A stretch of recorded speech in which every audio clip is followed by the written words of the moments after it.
That's weird. Everyone's been misbehaving for me. Hello, everybody. How are we?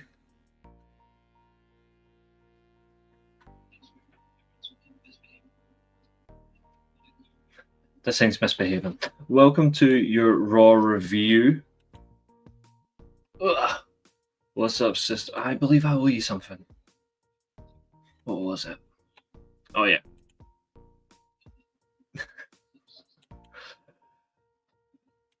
Well, welcome. Raw review. We've got a lot to get through. No wishy-washy, timey-wimey, all that nonsense. Oh, I could probably take that zip down, eh? What's up, Catherine? How's things? What's cooking? As you can see, I've been very busy in both chats before we went live. You can see that I have shouted out accounts across the board who watch the channel, who I watch, so do check them out. Actually, really enjoyed the show last night. Which one, mine or Raw? Because I'm quite scared. Is he alive? It's an inside joke, ladies and gentlemen, before you get upset. It's an inside joke. Oh, you enjoyed Raw? Oh. I'm going to come across as the bad guy. I'm going to come across as the bad guy because I thought Raw was terrible. I can't lie. I thought Raw was terrible last night, and again, people have their likes and dislikes, and I've got no issue with that. You know what I mean? Like, each to their own. I'm smiling. This is my cheery self.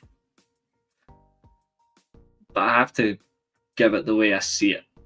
And there was just a lot of in-betweens that didn't really fit last night, and it was totally unnecessary. And I also want to say there was a really bad moment last night that was perplexed by an idiot on commentary, and I would hand this guy's P45 or whatever the American equivalent is. So it's a reality that needs to be hurt. Shock. It's the industry standard. Still means, you can do what you can though, my man. That's all you can do. You can what? We need to do this the old-fashioned way.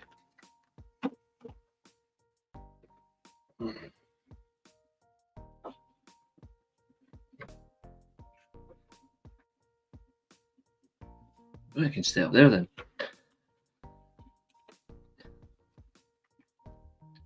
I don't know if you handed a car over. I haven't.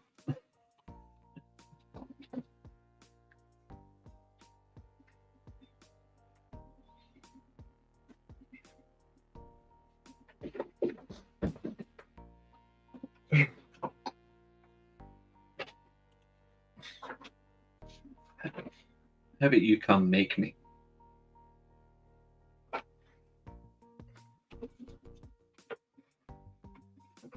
So we do have a lot to get through. We have a grand spanking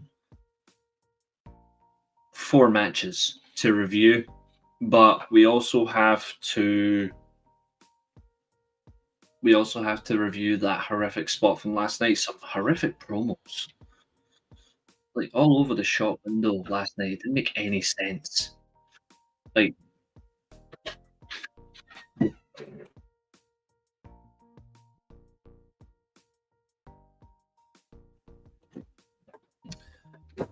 business. If you do see me cutting in and out of the camera, it's because people are coming into my room, so I've got to respect privacy. Well, they'll really respect mine, but hey ho. I'm saying this, and then I'm not going to say much horrificness in the side of it. Pat McAfee, when I come to your name, sir, at the right time, I have a few words for you. and you deserve every single one of what I'm going to say about you, you piece of shit. Thoughts on Jonathan Gresham's contract being up with TNA?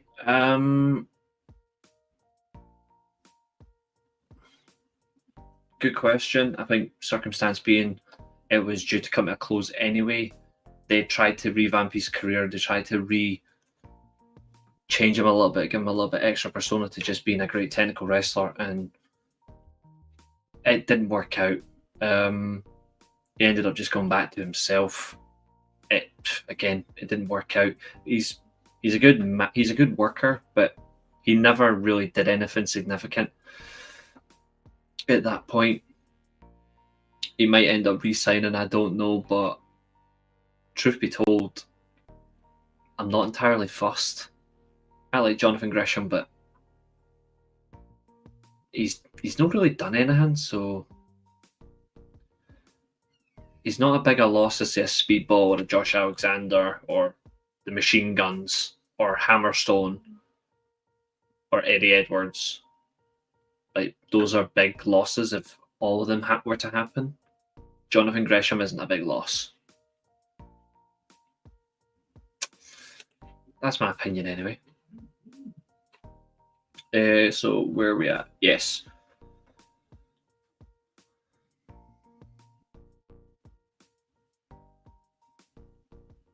Monday Night Raw. Wow, that scratch is really bad on the back of my neck. Funny. So Raw does start again live in Atlanta. What to do? Raw kicks off with a promo between Seth Rollins, who's booed out the building. Well, not really booed out the building, but nobody really cared. Talking that when he's locked in,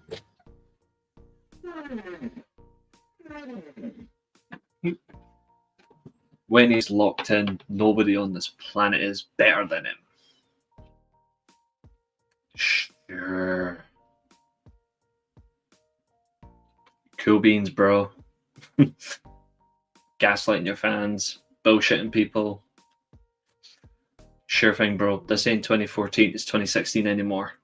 When you used to be in that conversation. Now he's just prolonging the conversation for himself. Don't get me wrong, Seth Rollins is still great, but he isn't being considered, in my opinion, amongst the best for quite some time. That's not me dismissing him. I'm a fan of Seth Rollins. Everybody knows that. But I wouldn't say he's been the best or in the conversation for the best in ages. I think if you're being honest, you've got to tell the truth. He isn't. Like, it's not even a choice of favourites here or whatever. It's just straight up facts. Gresham stopped fell somehow after Ring of Honor because he tried to do more for himself that he physically wasn't capable of doing. He's just not capable. Yeah, I would agree with that. Seth needs to leave and go reinvent himself. It doesn't matter about leaving. I don't even think he needs to leave. Like, I think it's purely... We used to revere his work, you know? Like, when you look at when he first held the World Championship 10 years ago, when he first held the World Championship, he held it from April to about October, November time. A good 200 plus days as champion. And the work was good. For a mixed year in WWE, you know what I mean? Like, it was a mixed run, but he was probably one of the better talents they had. And since then, his title runs have been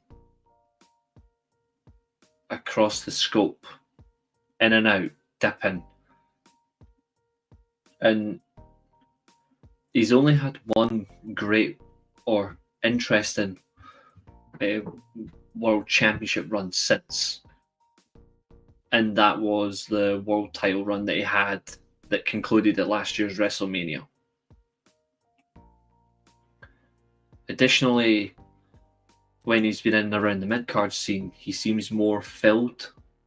And I think they've lost it. I think they've lost what he is. I don't think he knows himself now. I think that's what that promo was last night. He's trying to redefine who he is by declaring when he's locked in, he's one of the best. Well, if you're not locked in, then how long have you not been locked in for? Because you cannot be in the conversation for the best if you're not even acting like one of the best. It's a mentality. You've got to have that all the time. And I don't get that from him for various moments over the past couple of years. Seth will get hot for a while and then become stale. People...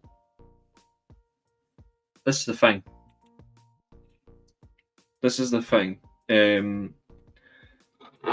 No, I'm not a fan of his. Unfortunately. My pal is. I'm not a fan of his, but Jey Uso, who we're going to come to later on, he is what people claim Seth Rollins is. He's just become something of a volume because of a song or a word. Seth Rollins was like, oh, he's not over. It's his song.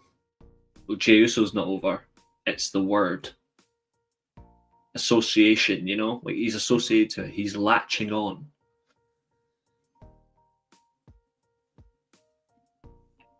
And I don't think you can redefine Seth in a way. Now,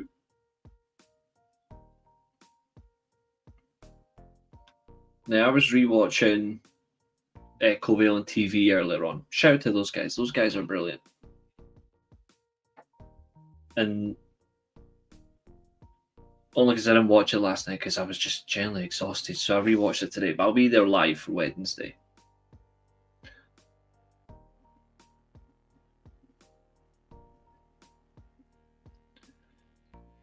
They made an excellent point about the reality of the crowd. They didn't care. And we got that in word form as well later on in the show. But there was no energy towards him. And I don't know what you can actually do. Now, if he wants to be the main guy,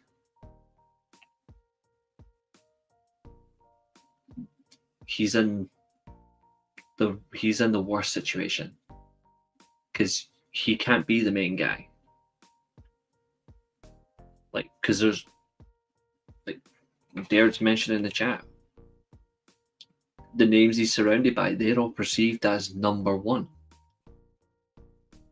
Seth Rollins is in the bracket of number two. How can you have Rollins in the number one bracket if he's perceived as number two? Newsflash, Drew McIntyre. I'm a big fan of McIntyre as well. Newsflash, you're in the same bracket, fella. And last night's match against Sami Zayn proved why. Just him. Speaking of number ones, the world champion on Raw, Gunther, interrupts Seth Rollins. And again, it just adds to the crowd. The crowd didn't give a f. They didn't care. Like, it's almost as if the crowd realised, actually, nah, you're alright. We've got better things to do. Like, they tapped out. Both mentally and physically, they tapped out last night of that opening promo. And that's quite concerning if he's your world champion. This is built as one of your top main eventers. And the crowd just don't care. It's actually at the point now where how do you change that? Well, for one, there's one easy way to change Gunther. Stop talking and let the actions do the talking for him.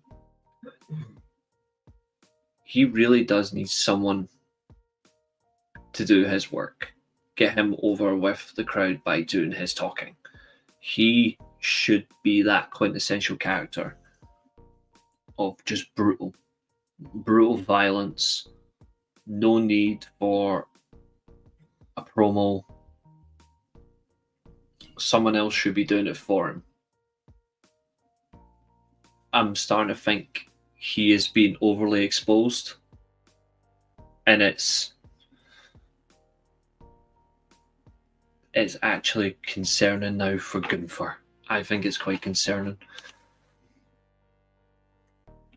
Dare says, to be fair, McIntyre got shafted with the pandemic and he should have had a title run with fans around. I agree. I do agree. Had McIntyre beat Lesnar with fans in attendance, it probably would have been it probably would have had massive reactions. You know what's mad? I think I feel bad for McIntyre about what I'm about to say, actually, but I'm going to anyway.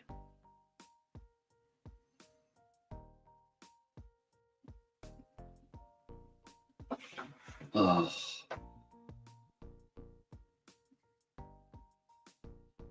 The Royal Rumble still happens. McIntyre still wins it.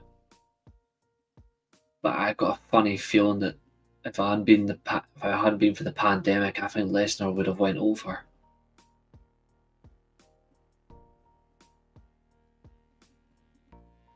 I just got a sneaky suspicion, you know? I'm glad McIntyre got that moment, even though he deserved better. But when you look at it, that Mania, what was that? Was that Mania 38?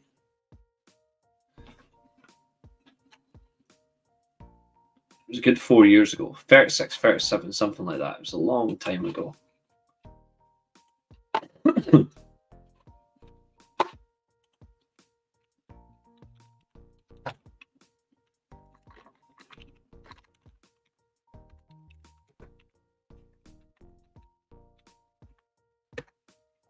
Because it was the first of the two nighters, WrestleMania 36. Yeah.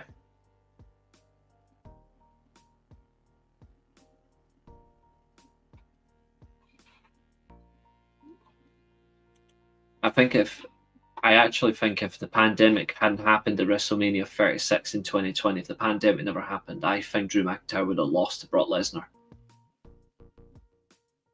And I think you guys are not going to like this. But when you see the writing on the wall for what happened, I can see it. I have a scary suspicion that Roman's title run would have started sooner than Payback if he had been available at that point. Like, if he had been physically available a couple of months, give or take, sooner, it might have happened. Obviously, it didn't happen, but that's also a horrible reality, which would be even more painful considering what we got. Logan Paul enters the arena. Indianapolis starts booing the hell out of him.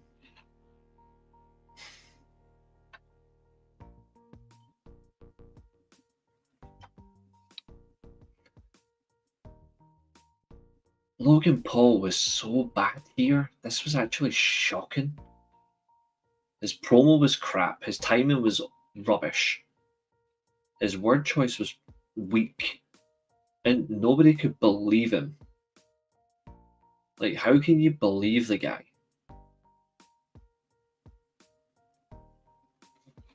I don't know. I find this whole opening segment disturbing, and not in a way that I would like, which is horror film disturbing.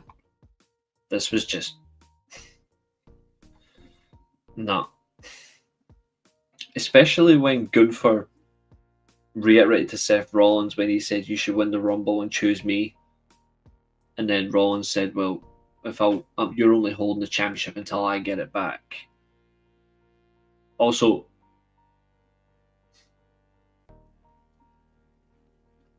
100%, I do not want Rollins to go after Cody Rhodes. Nobody wants that. And can we stop with the who's entering and declaring for the Royal Rumble?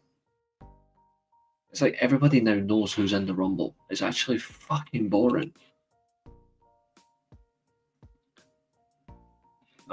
That's true. I think Lesnar would have big leagued McIntyre, as you said, then dropped to Roman. What's up, Fletch? How's it going? Logan needs to talk less. Logan needs to disappear, full stop. This was a pretty solid promo. Are you sure?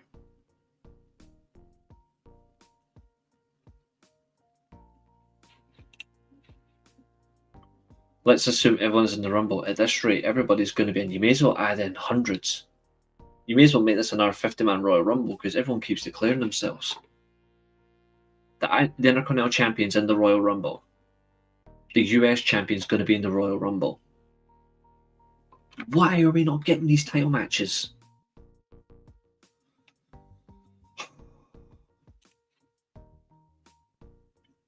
Some were piped in, yeah. Not all. Some. And there definitely needs to be some surprises. Remember, Logan Paul is genuinely disliked. He is genuinely disliked. Oh, yeah. You're going to hear that he's leaving.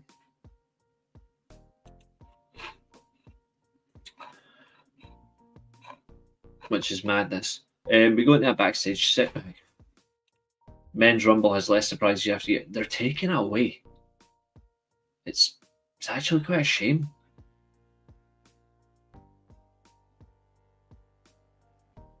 Me personally, what I would have done, I would have only declared 3 names, men and women.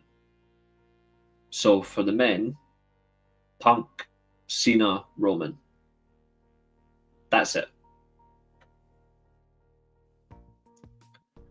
For the women, Charlotte Flair,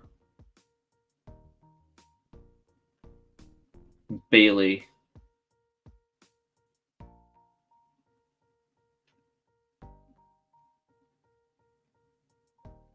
and because she signed Jordan Grace. And that's it. Job done. What's next? Jerry the King Lawler comes back out of retirement and jumps into another Rumble. Yeah, they've got a few in there. Like, who was the new member of the Callis family you were saying I had to go, didn't manage to stay here thinking it's Mark Davis? I think I agreed with Matt Graps TV. I think it's Big Bill or Powerhouse Hobbs. It's one of those two, I think. Aleister Black will be one of the surprises. Potentially. If he's a big surprise, Albie comes out at number 2, starts the match. It'd be very intriguing. Just to see what they do with him, but again, you've got to put money where your mouth is, and I'm not confident. Backstage, we get into a segment between Sammy can't keep his nose clean and CM Punk. Again, what is this guy's deal?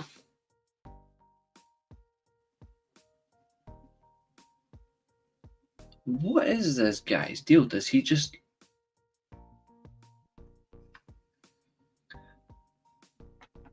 Has he got a mental condition? Or has he not got a brain? Because I can feel mine hitting it so hard. My head isn't empty, but his is. What is his problem? He cannot keep away.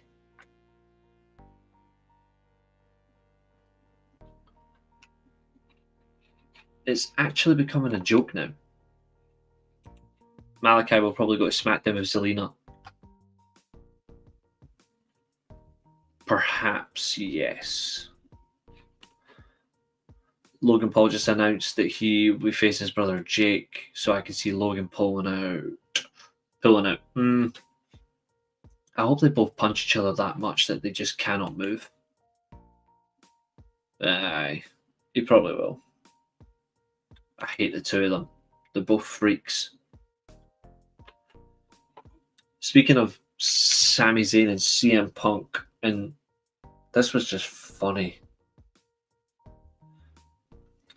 Sami Zayn claims he's better than CM Punk because he's got a WrestleMania main event.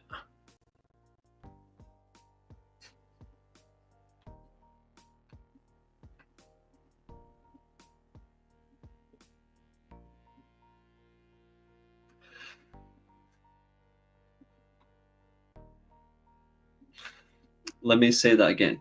Sami Zayn claims he's better than CM Punk because he's got a WrestleMania main event.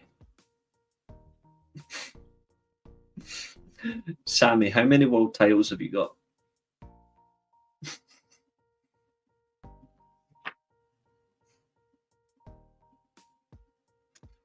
How many does CM Punk have?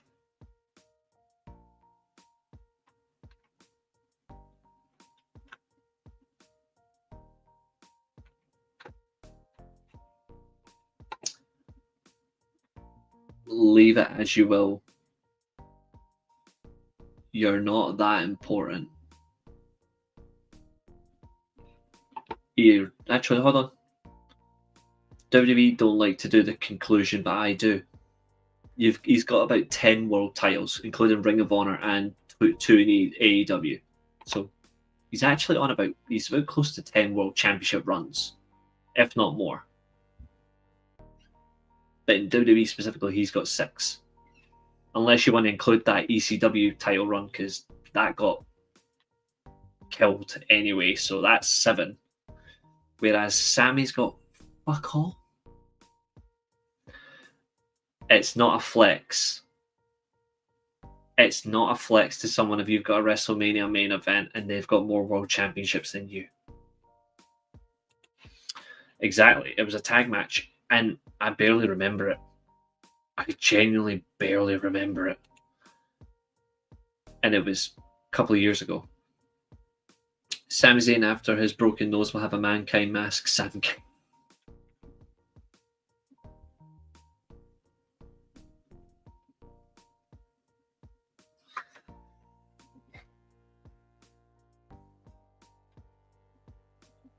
That's funny.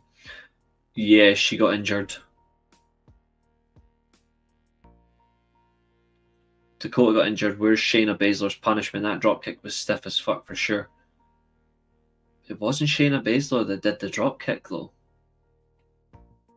I'm pretty sure that was the Zoe Stark's signature dropkick.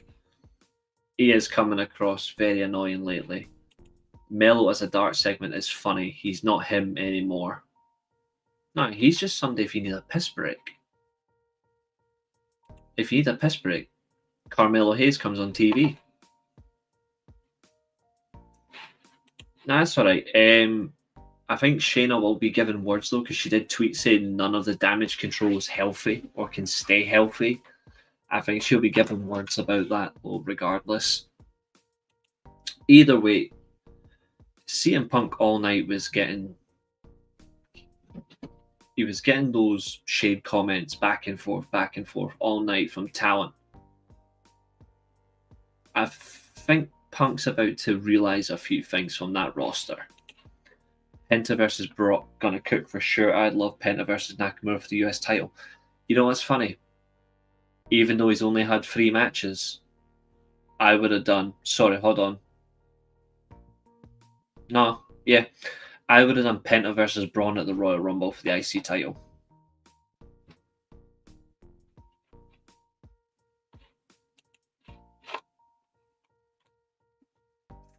Funny that, eh?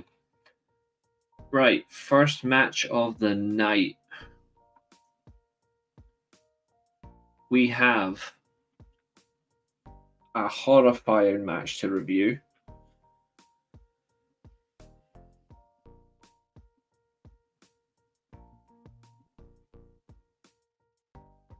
Oh, hold on, 2 seconds. Oh, Abel, just in time. And Rach, if you're still here, Patrick Dorgo is now officially Here We Go.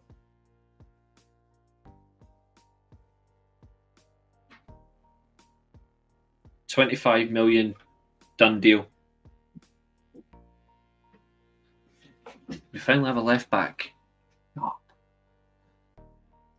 Sorry for the late entrance due to technical issues thanks to Penta. So I record his face. Abel's my guy. Shout out Abel. Penta should win the US title. Okay. I'm addicted to Hounds of Hell new entrance. That shit was fun. I really like it. I really like it. This match, however, I didn't like. And I'm not blaming talent for this. Well, maybe you can, maybe you can't. It depends on your take on it.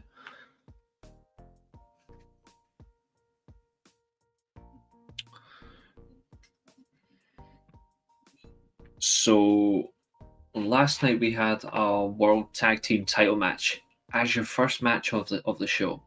Why this is not your main event beats me, but okay. I've got the Stone Roses one up there, the away kit, the home kit, and I'm wearing the home one. Goalie Top's class, man. So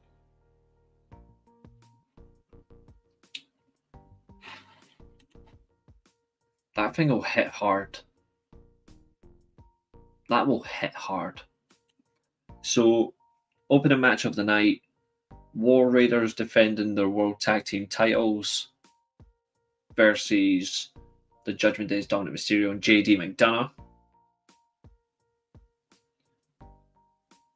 McDonough and Ivar going absolute heavy in this match between each other until we get to the spot of the match that really killed all of it. If you haven't seen it, I wish I could show you, because I actually have the clip. Unfortunately, I can't play it. And I do agree with this. I 100% agree. No. Should have done. Should have done. You actually see for this exact moment, because I'm going to absolutely brutalise Pat McAfee and turn the music off.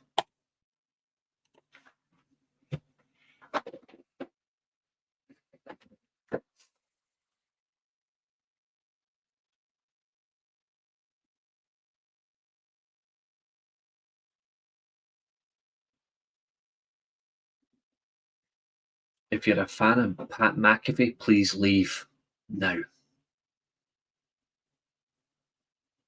And I'll wait. I'm not kidding. I am not kidding. If you're a fan of Pat McAfee, please leave.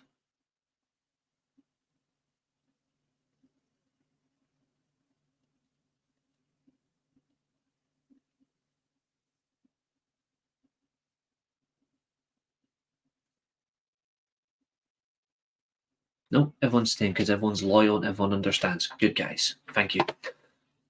You guys are all top notch. It looks really brutal. Luckily, he isn't paralyzed yet. I completely agree. Hope he recovers soon. It's a punctured lung and a couple of broken ribs. So far, we don't know if he's got a concussion. At least we're having a tag title defense on a pay-per-view. Yes, we have. Leave. I don't care anymore when it comes to this guy. I do not care. Shout out to JD though. Don't worry, he's not wearing scrubs. Luckily, he's not wearing scrubs.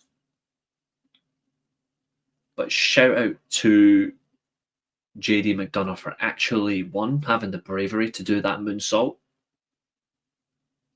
and two, continuing the match. He does a springboard moonsault and covers the whole length of the ring to the announce table, smashes his upper body and his head on the announce table.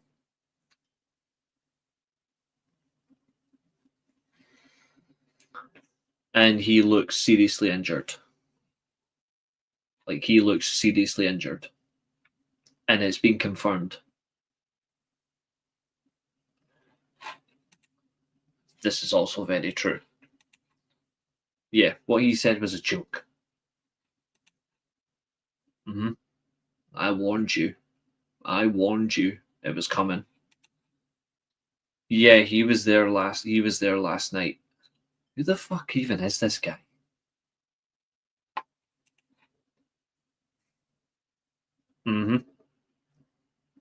Honest to God, why was this not done? None of that last night. Okay. So last night, after the moonsault, and he's hit himself off the announce table, fucking Pat McAfee starts making jokes about the whole situation. And I mean really tone deaf jokes, especially when someone is brutally injured. And then he stops for 2 seconds, and then he proceeds to do it again. Like, it's actually, he is fucking embarrassing.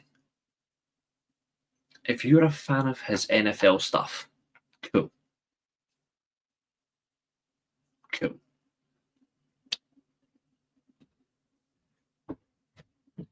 But his wrestling stuff, oh, it's awful. And Michael Cole, you're meant to be in charge of all the commentators report to you. And all the ring announcers, they report to Michael Cole. But they are so far from being held accountable.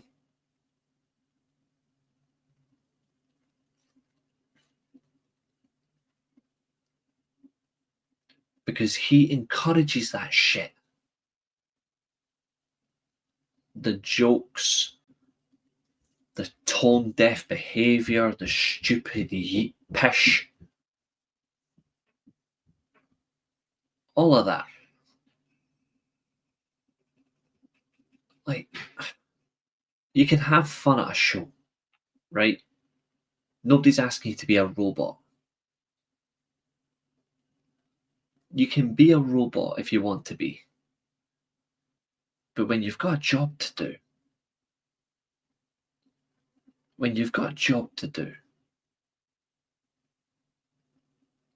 actually fucking do it. Last night, after those jokes, Michael Cole should have went, listen, Pat, like, all things aside here, that was too far. You need to cut it out. Instead, he goes, nah, keep going. He's encouraging it. And I'm sorry, but a referee not calling an audible, not assisting JD to the back. He says he's clear to continue. He shouldn't have done. They should have stopped it. Instead, they carried on, and he wrestles the full match. Fair play. But dude, you've badly injured yourself. For what?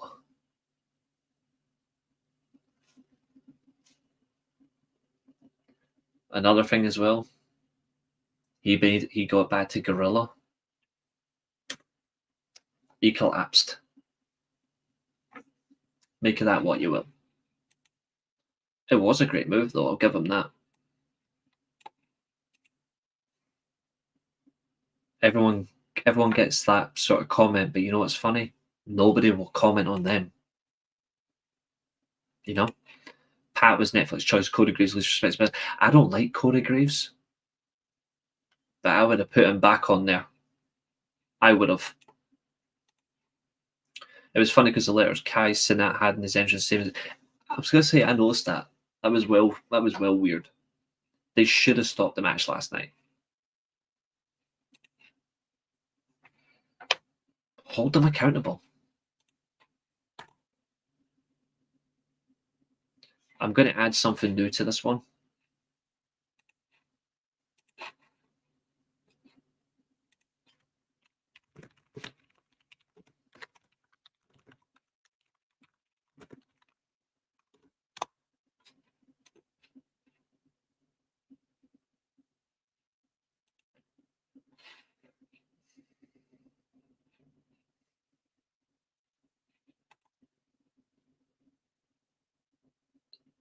I would love to call out Fate because I hate the man.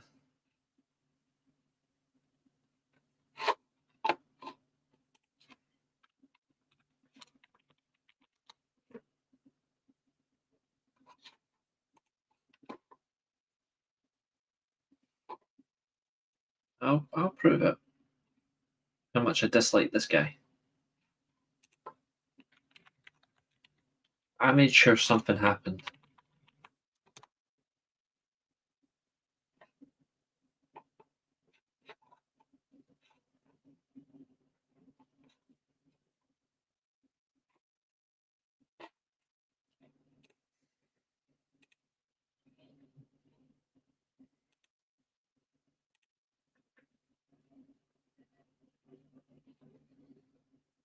Guess which person he ran away from? He stole one of mine as well.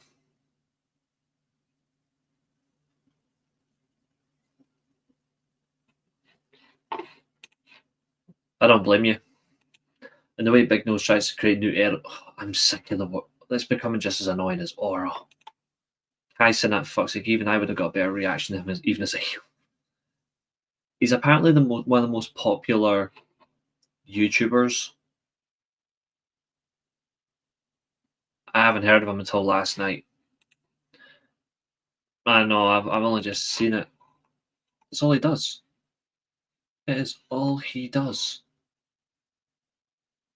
Oh, wait, there's the clip. Oh. He's fucking crazy. Yep, steals that one, and that one, and that one, and that one, and that one, so forth. All them, all them, all them, all them, all them. This was crap as well.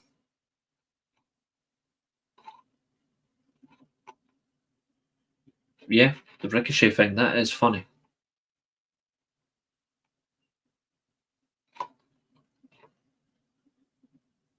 Calling him a legend isn't the circumstance. Calling him a legend isn't going to help. Putting a post like that about someone who's injured isn't the way to go.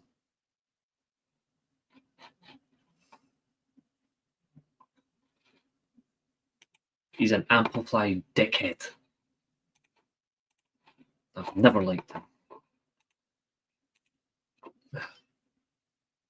Thanks, Rich. I appreciate it. It's good to see you, my man. Check out RD United TV as well, guys, if you like content like that. Of all the rest from Atlanta, Xavier Woods, I'm loving the heel work.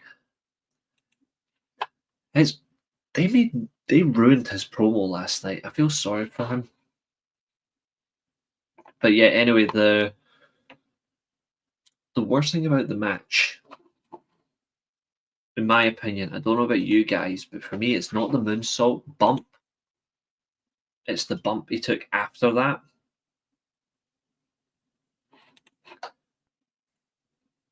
Well, we want him back.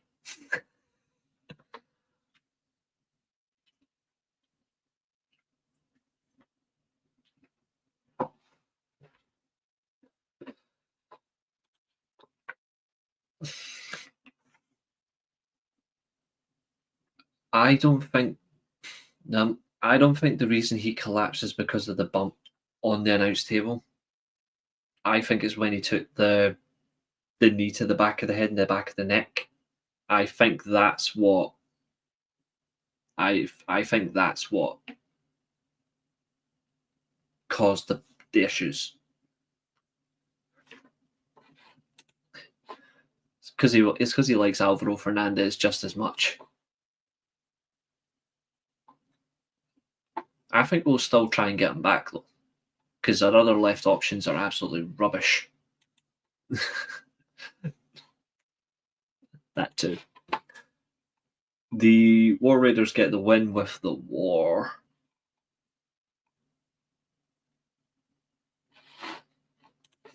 It is bad, but I also think the stuff to the back of the head's also amplified it. Because right in a knee to the back of the head and the neck, but the lung doesn't help. Fully punctured a lot.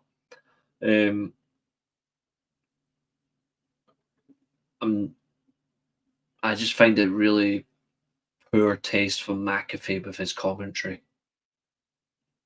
There's times before that where he's just annoying me because it was cringe stuff.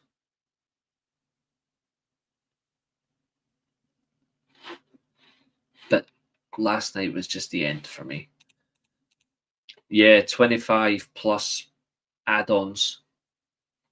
25 mil plus add-ons, yeah, which is about 4 million. So altogether, it comes under just under 30 million.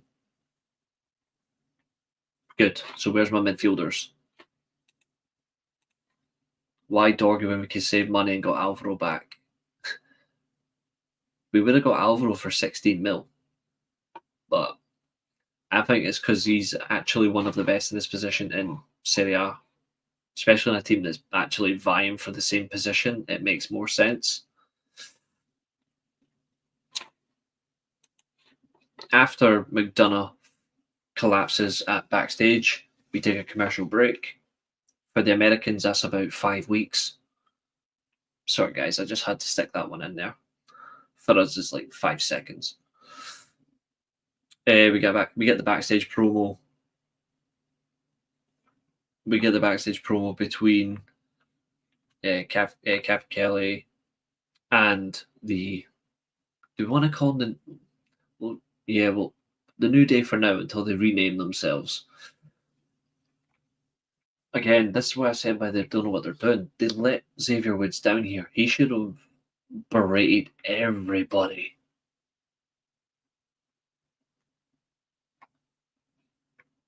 He should have berated everyone from Atlanta instead of declare himself their favorite son. Nah, Rich, stick around. You're fine. I can answer both sides of the questions. It's fine.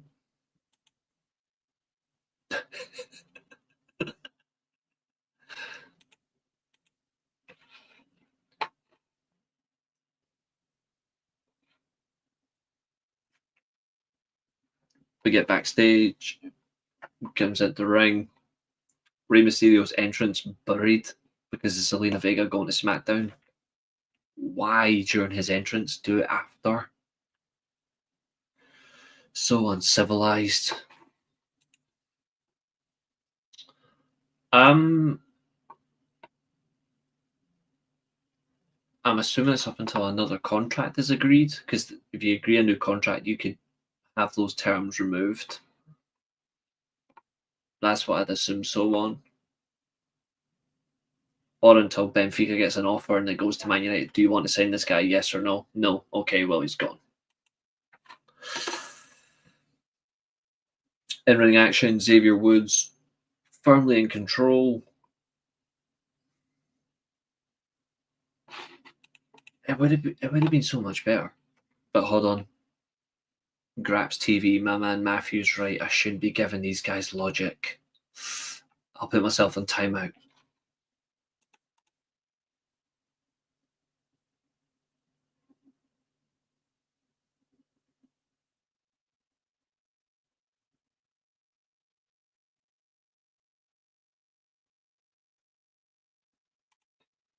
I'm back.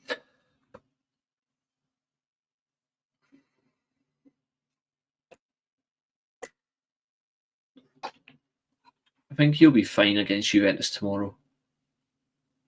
I watch Serie A religiously, and I've not been impressed with Juventus. These will be fine.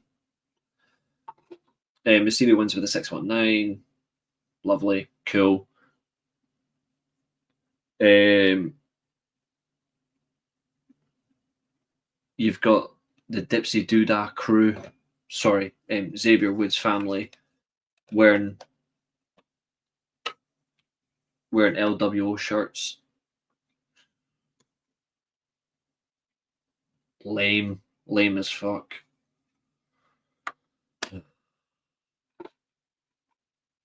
Why have we not got a heel commentator?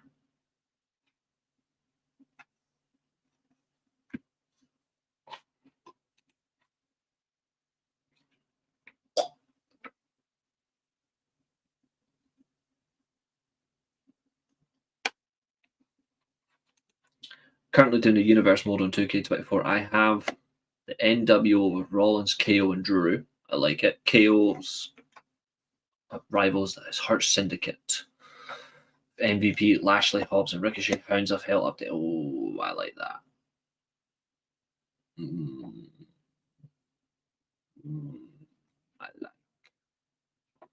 I like that.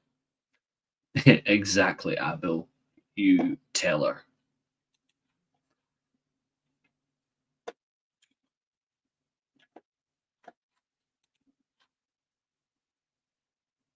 Good old US of A, Cumner. Don't know what the fuck that was. But yeah, Catherine's from the States. Hiding with the City fans that nobody knows.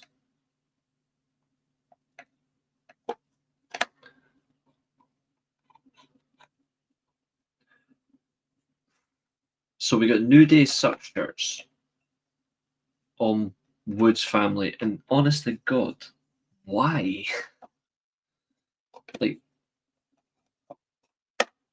having the whole family set up just turning on them, it's just nonsense. I think it's just a point. The New Day needs some bloody support. All they've got is two guys. Everyone's turning against them. It's bloody stupid. Reece will be fine. Yeah, of course. I mean, Casapia. I mean, yeah. I mean, that is true. To be fair, your coach is wank. That's why. Up next, we have our third match of the evening. Well, technically, we had a promo first, so Rachel will be happy because it's the Yeet Man.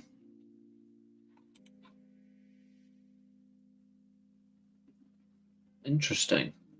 I might be able to actually create one for WWE that'll actually be good.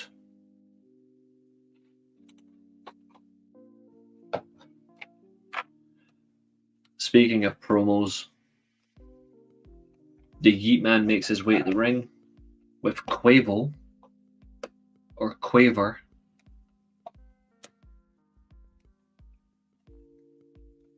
An open world wrestling game. Yeah, that.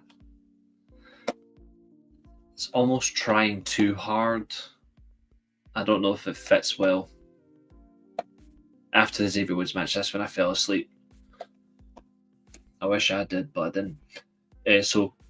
So Quaver and Uso make their ways to the ring or the announce desk, and he says, "Look at me, Uso. Gonna win the Rumble, Uso. Gonna throw them over the ropes, Uso. Gonna be next world champion, Uso."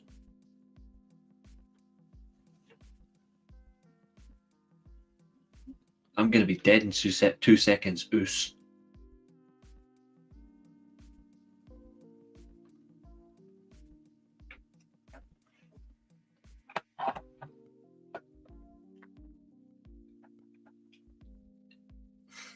It was honestly, it was him that pissed me off more than anybody. Exactly, Stu. Mid-card Jey Uso. He's declared himself for the Royal Rumble. Because every fucker's got to be declaring for the Royal Rumble.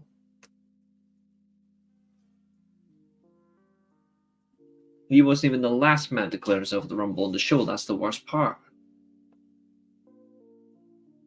Can we just stop?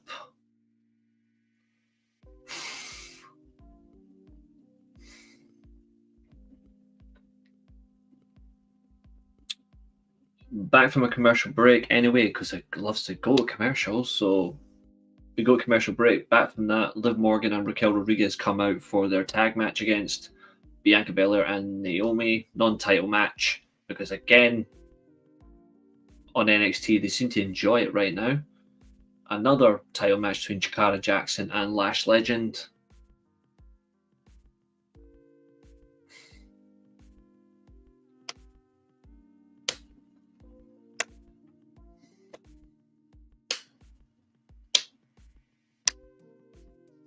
Again, why is this after the World Tag Team title match? I mean, shout out to Bianca Belair. She's phenomenal. Naomi, actually, she's alright. Liv Morgan. Raquel Rodriguez. I mean, just look at this. Just look at this face. How can I take her seriously when it's like Chuck Palumbo?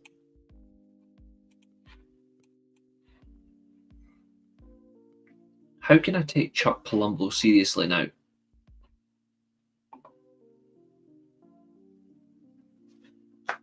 How am I supposed to? That's ridiculous. Yo, what's happening, my man? How you doing?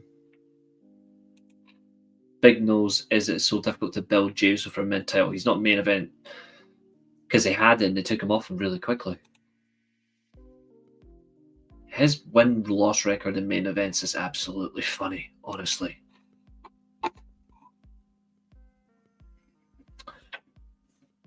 Doghouse Mysterio comes out for interference, obviously, to prevent the babyface from winning again. Why is the champions losing this match clean?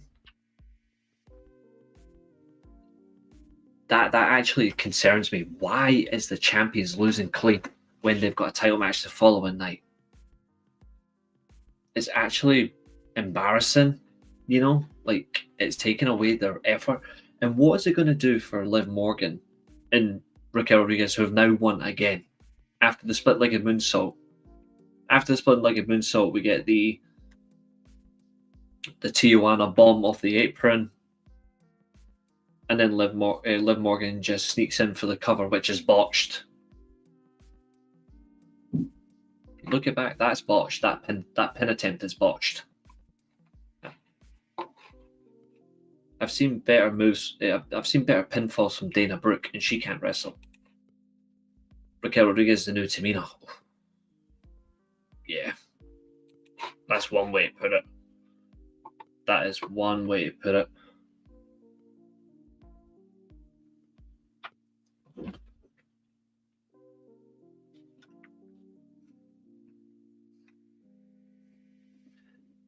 This segment was purely about answering questions, and it just asked more. For one, who are they actually going to say is the one who attacked Jade Cargill? I personally think it's Bianca. But essentially, who is it now? Because this match, the way it was booked, the way it was organised, the way they went over, it didn't feel the way it was working. And it's actually it's got me asking more questions now. Not that it matters anyway, because Jade Cargill hasn't been effective at all. We'll see. Rusty's asking, is this new Netflix era being overhyped? Yes. It is. I've been fair on every single show before anyone comes at me. You know, obviously, Rusty in the chat, it's good seeing you, my man. If there's one thing you look at the shows I've done since the start of the new year, I've been very, very fair on the products. This is me attacking WWE tonight. Or should I say eviscerating? Oh, I love that word. Eviscerating. Because they've let themselves down. Guys, what is this Saturday? In the chat, what is this Saturday?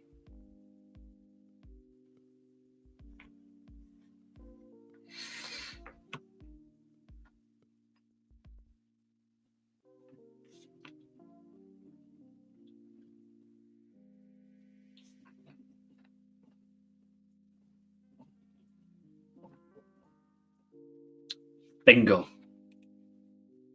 The Rumble. This is meant to be a go-home show for Raw, for the Rumble.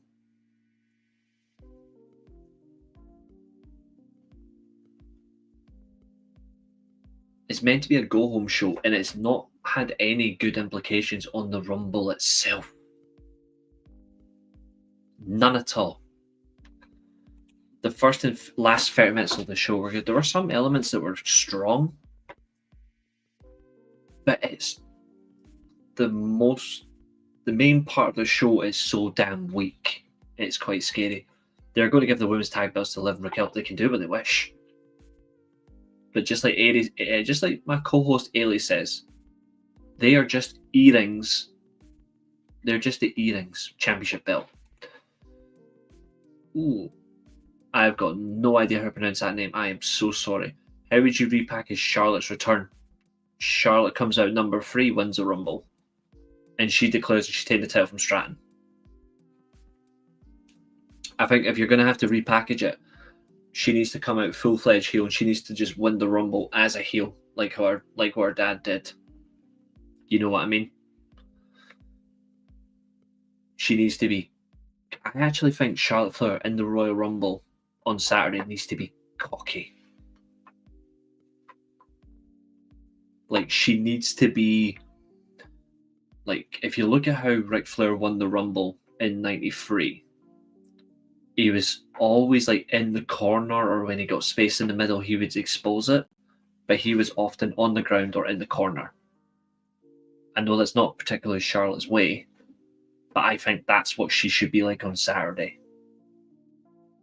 But we got Logan Paul saying he was going to be in the Rumble, and it's cinema. No, cinema is where I'm going next week to see the Bob Dylan movie. Well, when it comes out, or if it's out. The only time I'm going to cinema is to see that. Charlotte has to be heel. She sucks. She'll be a heel. She'll be a heel. Trust me.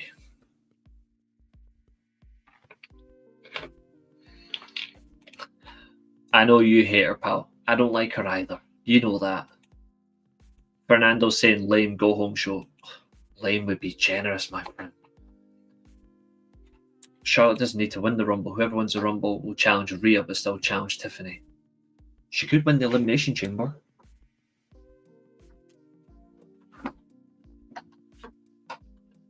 I think Io Sky deserves to win the Rumble anyway.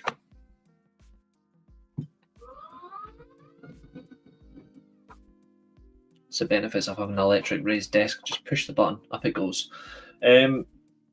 So following this tag team match, we get backstage, we get Bayley, who obviously is now on Raw. I'm actually doing a preview show on Saturday for this, but I do have predictions now.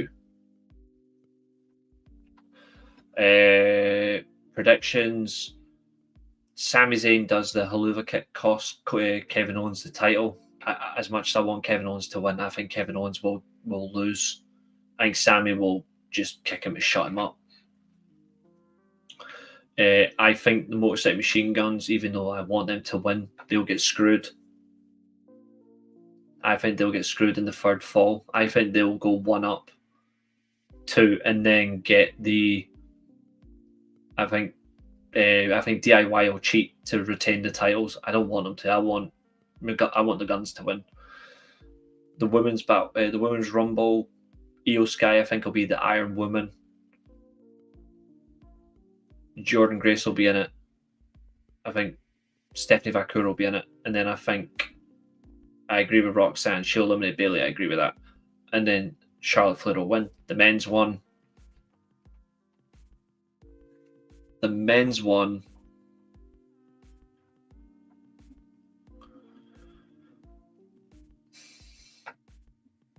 I think CM Punk will eliminate I think CM Punk eliminates. He'll eliminate John Cena, and then Drew to win the Rumble. I'd like to see Gunther defend. So would I.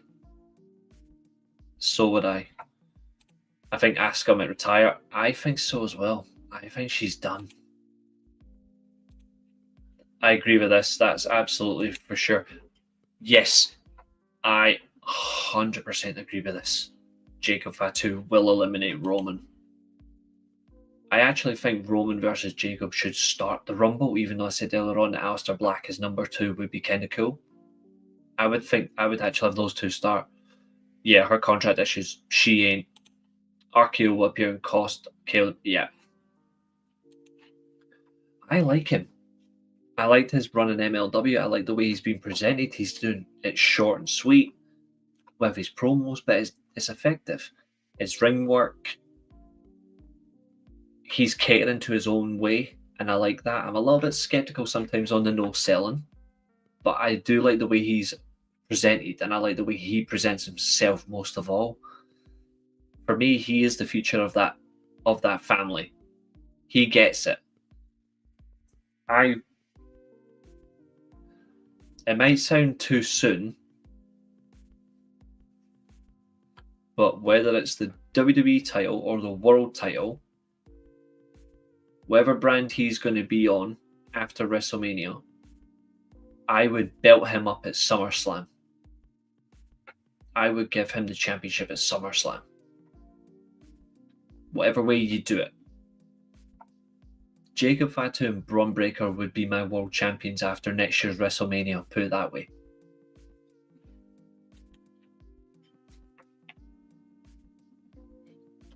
And I'm firmly behind that train.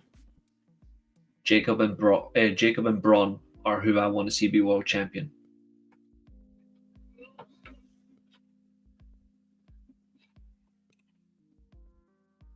I think it'll be Braun. He's already been close before. If you look at his first Rumble appearance, he eliminated Omos and Bronson. I like the Contra gimmick. I agree with that. Yeah, it was really well done. Backstage, we get, as I've said, we get Bayley and Bayley and Rhea Ripley. Bayley's now on Raw. Implies she's going to win the Rumble as the defending Rumble winner and challenge Rhea for the championship. And then she turns around, there's Io Sky who says, "I'll see you this Saturday." Io Sky, we will belt you up. Bayley, we will not belt you up. Bayley should just be a chaser. I don't think she should be a champion anymore. Nothing against her. It's just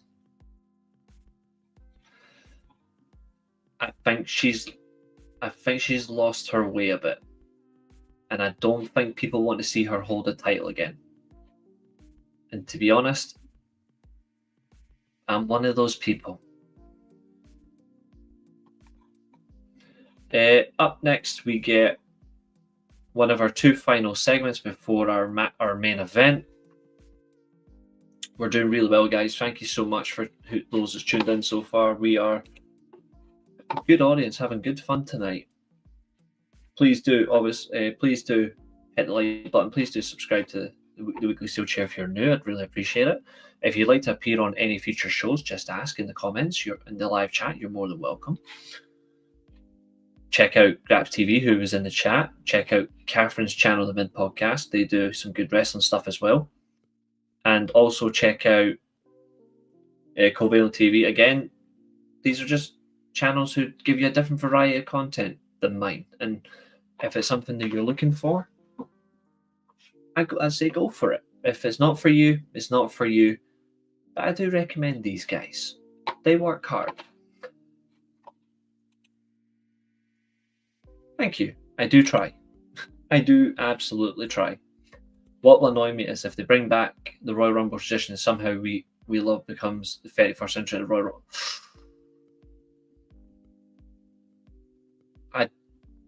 I don't think they'll ever get that far. Thankfully, Drew won. Was starting to think his new gimmick was that he gets rolled up and gets angry. Funnily enough, there's 11 people watching, and Drew McIntyre is now 11-0 against Sami Zayn in singles matches. But we're going to get to that in just a moment, because we have Paul Heyman. That's my aim. Have fun, give honest reviews, and don't lie. I give it the way it should be, not how anyone else wants it to be. I'm always honest and fair. Tonight, on the other hand,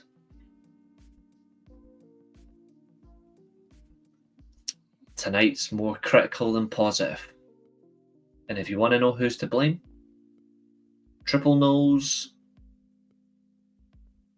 and Pat McAfee. Scotland owns Canada. Read it and weep. Anyway, Paul Heyman in the ring. His pageantry, his word choice, his emotive descriptions.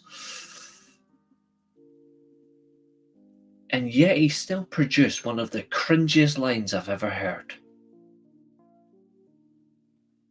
Does anyone want to guess what line I'm talking about? Oh, it was cringe.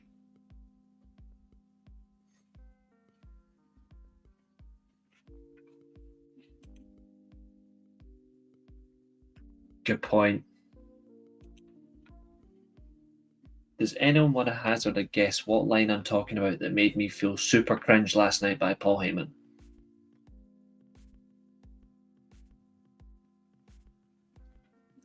Reenact it.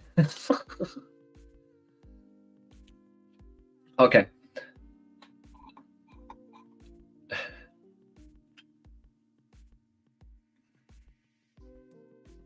So there's a particular line where Paul Heyman says to the live crowd that if Elon Musk somehow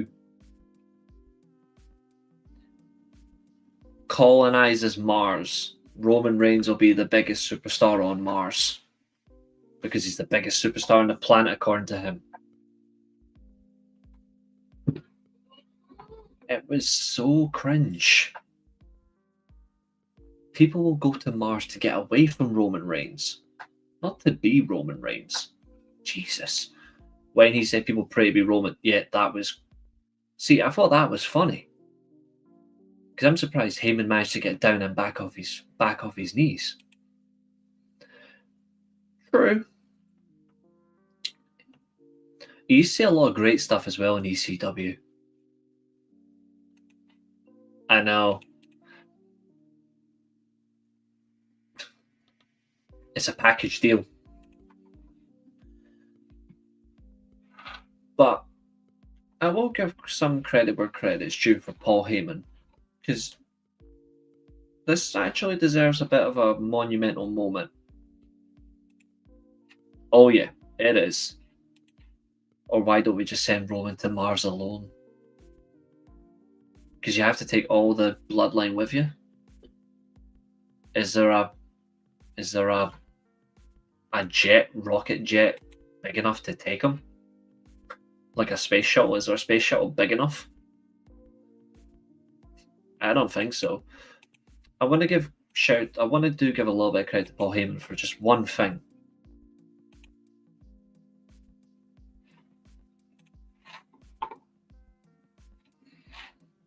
Now it is this. I will give credit. This is something different. But this is also true.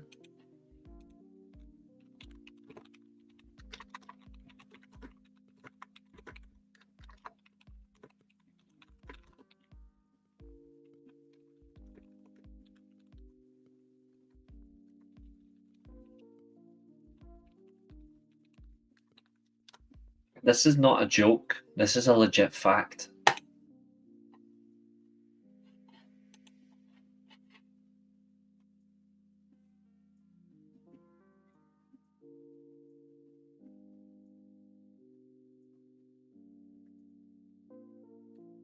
Like this is a legit fact, by the way. Paul Heyman is the only manager to appear on a WWE. Actually, hold on. Let me specifically make that.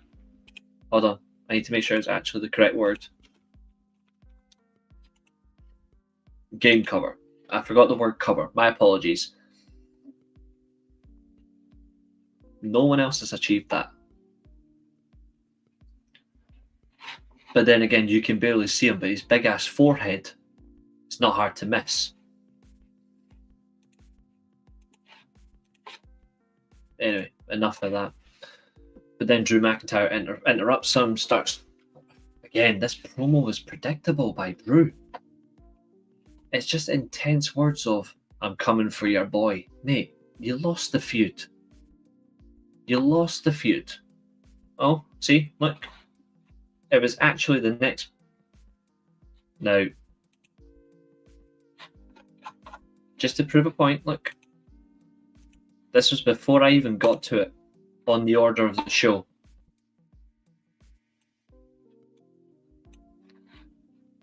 Before I even got to it.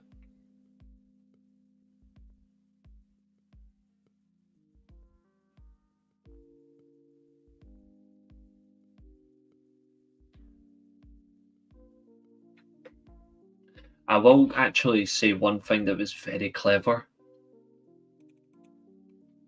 This part here, when Heyman's claim about people just going after the Rumble, want to be like Roman, and he mentioned names, not directly naming CM Punk proves that people are right about this whole thing. It proves people are right about this favor. Do you think Brock Lesnar will be in this Rumble? That would be an insane surprise. But I don't think so. No. I got a better one for you. Paul doesn't help Punk. It comes down to Reigns and Punk, and Reigns has to volunteer to put himself out at the Rumble. It would be nuclear heat, actually. But here's the thing.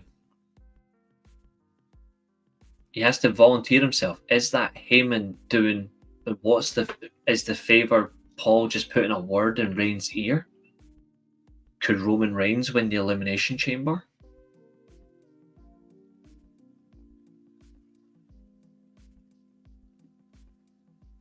Because he's going to get something out of this. Like, something that has to come from it for him to make such a consideration. And then, like I said earlier on about Brock Lesnar, if Drew McIntyre hadn't won the title at WrestleMania, if it had been in front of fans instead of the COVID thing, he said that he is the daddy of the bloodline because his win contributed to it. It's all exactly what I said in turning point of the whole thing. It still would have led to them sooner if it had been in front of fans. Get well, Dakota Kai. Absolutely, Christopher. Absolutely. Get well, Dakota Kai. Main event obviously kicks off after Sami Zayn appears. Sami cannot keep his nose clean.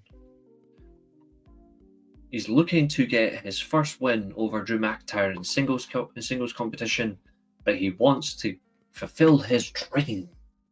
I want to fulfill my dream of being a world champion. He wants to be WWE champion.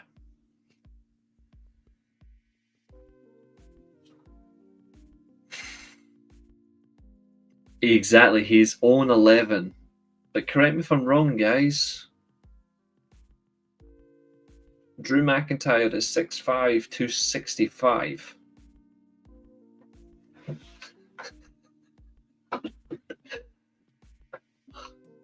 Guys, correct me if I'm wrong, but didn't Drew McIntyre win this match by a roll-up?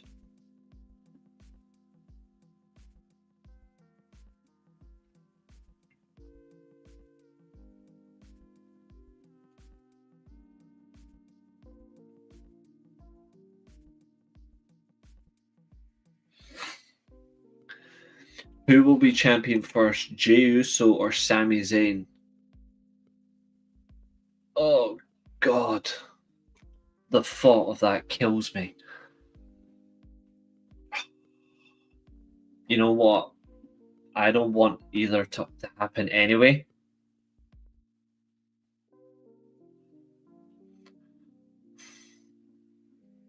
I don't want either to happen, but since you've asked me, I will pick one.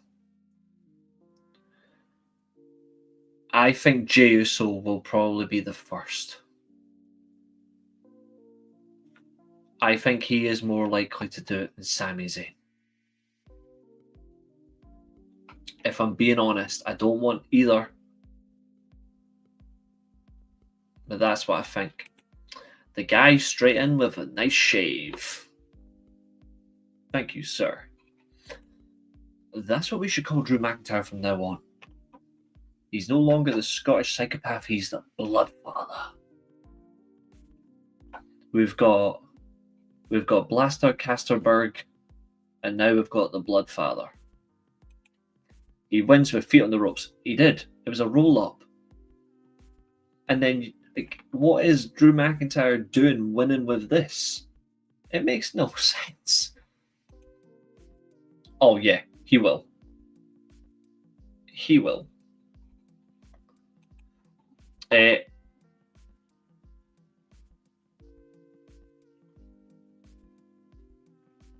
After the match, McIntyre attacks Sami Zayn. I mean, even as a Scotsman myself, I find this funny. I call him the Scottish psychopath.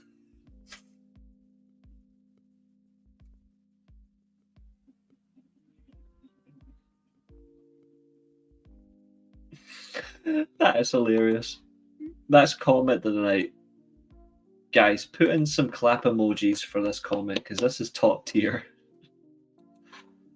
After the match, Drew McIntyre attacks Sami Zayn, beats him down the ring after the win. Out comes Atlanta's own Cody Rhodes, makes a save. He clears McIntyre from the ring, but out comes Kevin Owens, who I believe should win the championship on Saturday, but he's not going to.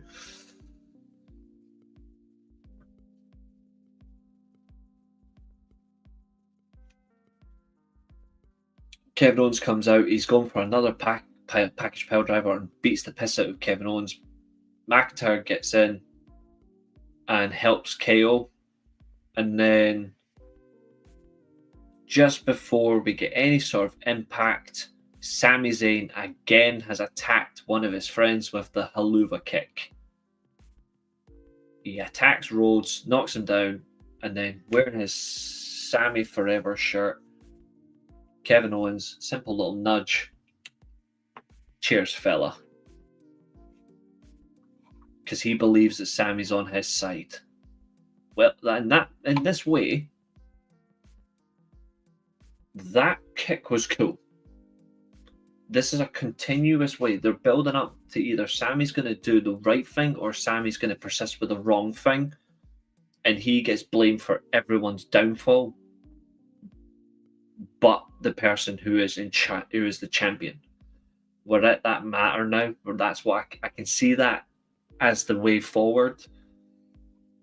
His own downfall is self-imploding and it's coming. Do you think Motor City Machine Guns will win the tag titles again? I hope it's on Saturday. But I think DIY are probably going to retain. I saw, mate. I saw. Good seeing you. I have seen that as well, yeah. Right.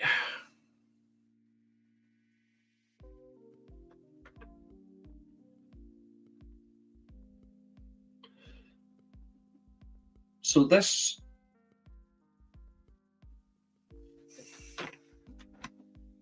It definitely adds to the narrative as well that Zayn can't beat McIntyre. And the way it's going is true. He cannot seem to beat the man. Eventually, they're going to probably get him a sneaky win over McIntyre and it'll cause more self-implosion.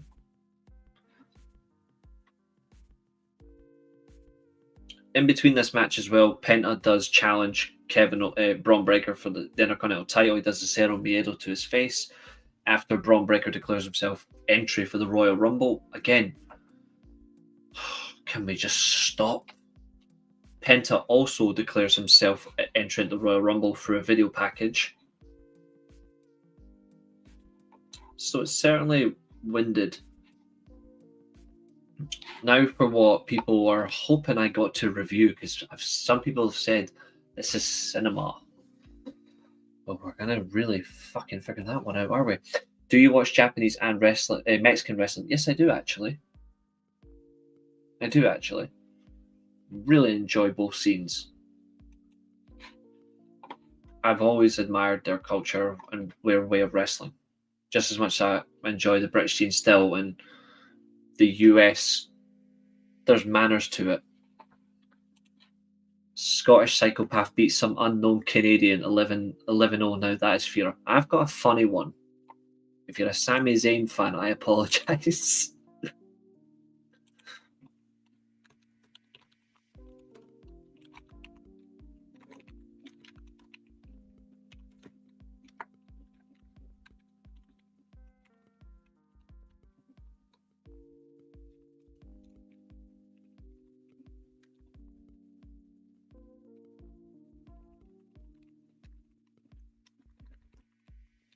I am probably going to get in so much trouble for this. But remember, it's just a joke. It's just a joke.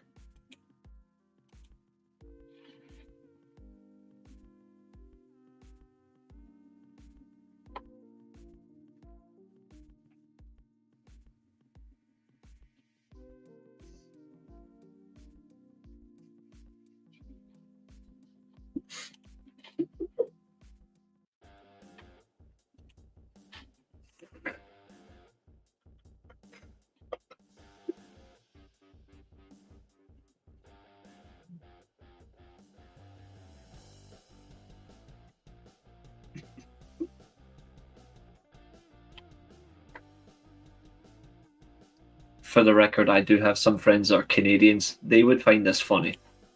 Scottish Psychopath beats some homeless Canadian cause international incident. Dear God. That would be funny. I'm actually leaving this banner up now.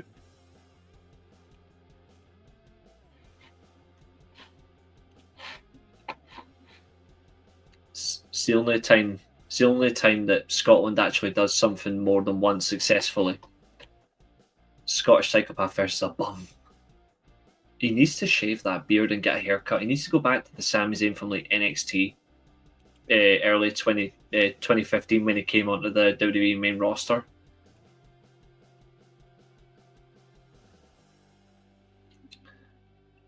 That's what you get for going to. That's what you get for thinking of me with Charlotte Flair in the Royal Rumble. You deserve no power. I'm only kidding. I've already voiced my words on Charlotte Flair, and I've already said that I think she wins the damn thing. There's international outcry for Scotland to stop playing Canada.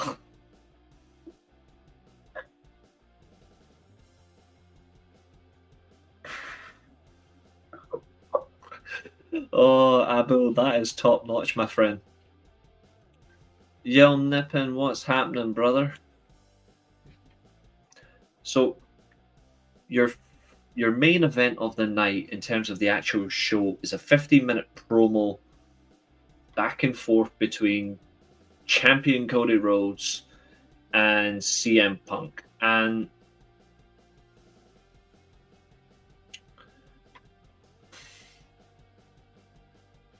now, oh, for goodness sake.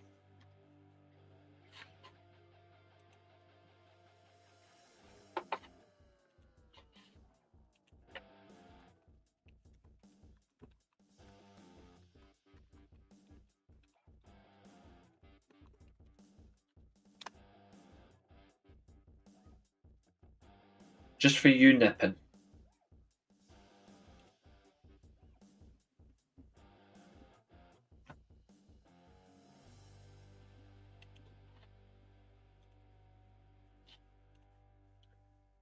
Who do you think is going to be the Iron Man in both Rumbles?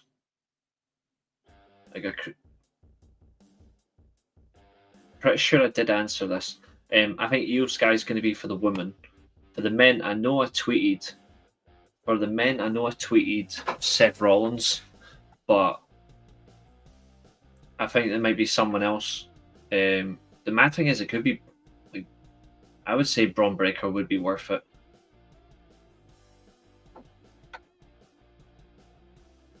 This year, it shouldn't be about the Iron Man. It should be about the less predictable numbers winning it. I agree with this. I hugely agree. You know what would be a cool return? You know who I think actually could be the chance? This is who I would make the Iron Man.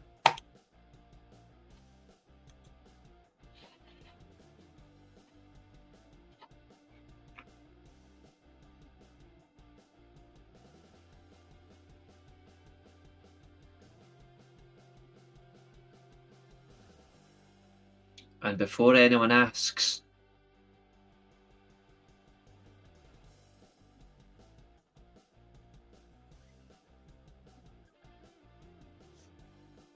AJ Styles is in Indianapolis Saturday.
I'll try and find it. I was trying to find my Heath Ledger Joker jumper, because I actually have got a Joker jumper with Heath Ledger's face on it.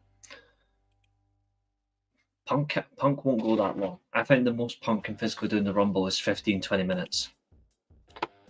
The Iron Woman is going to be that live ha because it sticks around like a cockroach. The Iron Man will be this last promo for Raw. I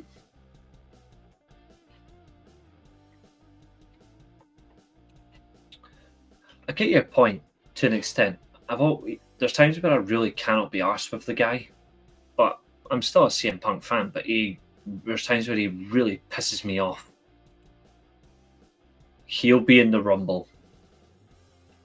He ain't getting the chance to eliminate Cena. No way. No way. How many years ago was it in which the president beat up Vince McMahon and then proceeded to shave his hair off? WrestleMania 23 in Detroit, 2007. The new WWE title is going to be a spinner belt, and if you spin it fast enough, it completes Cody's story. I hope the new title is that Winged Eagle version that I showed you guys yesterday. He's in Indianapolis, yeah. They're waiting to see if he's cleared, though. Iron Man will be Sammy. He's already had that privilege. He doesn't deserve it twice. He should be kicked. He should be chucked out the Rumble early.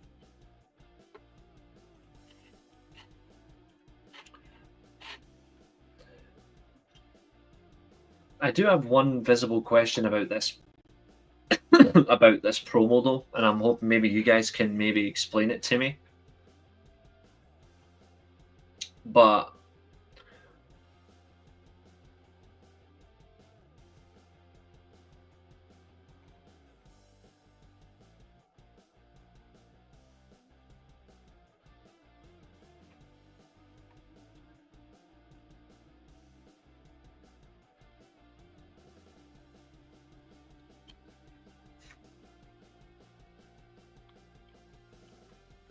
What is the whole point of having these constant need to get the last word promos? Cody Rhodes' promo would have been so much better, in my opinion, if he wasn't constantly shitting on the kindness. He needs to be firm with himself. I ain't getting that from him. Like, this is why people think he's too nice. And he's not.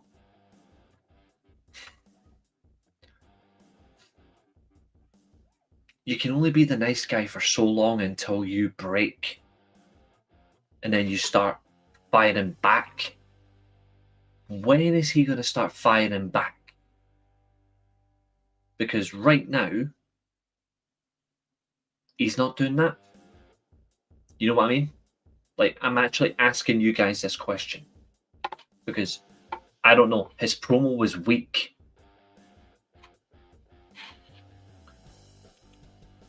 And here's the thing. I'm being truthful with this, by the way. I'm not saying this. This wasn't the worst promo on the show. It wasn't. But the way it was being asked to be worked, it was starting to lose appeal. I need to get the last word. You need to get the last word. Ooh, hands on my chest. Ooh, hands on his chest. Like,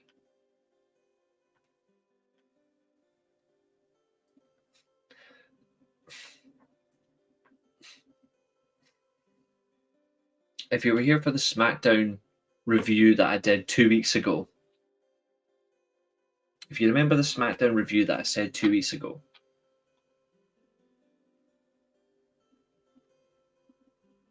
I said Tiffany Stratton's promo was the right words,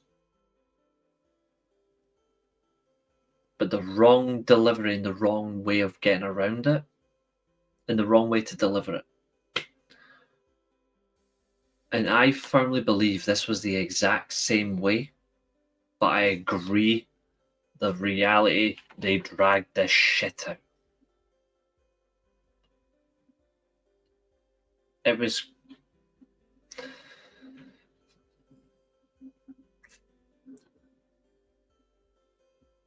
If I was Cody Rhodes and if I was CM Punk, I would be going back there saying, what is this?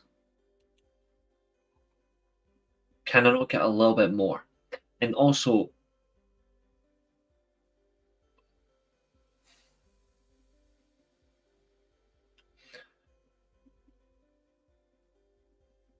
what is the point?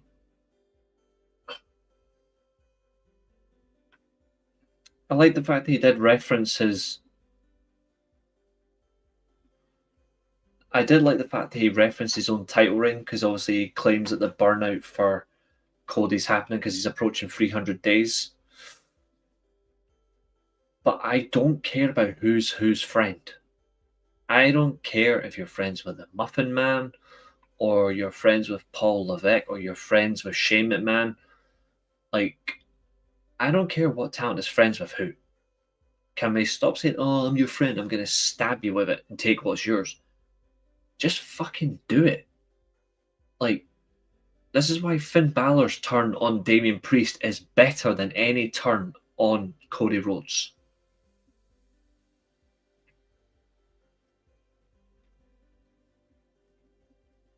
It never led to anything, by the way, for Finn Balor significantly. He still hasn't won the championship. But his turn on Damian Priest was actually better than any turn on Cody Rhodes. Kevin Owens comes close. Except it was on a bloody YouTube video that everyone saw it, or Twitter video, when it should have been on the actual show itself.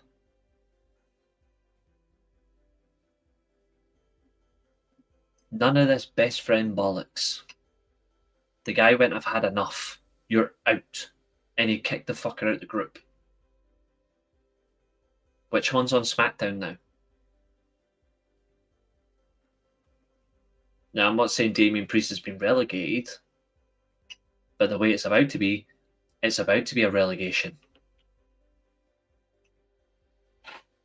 which is a reality.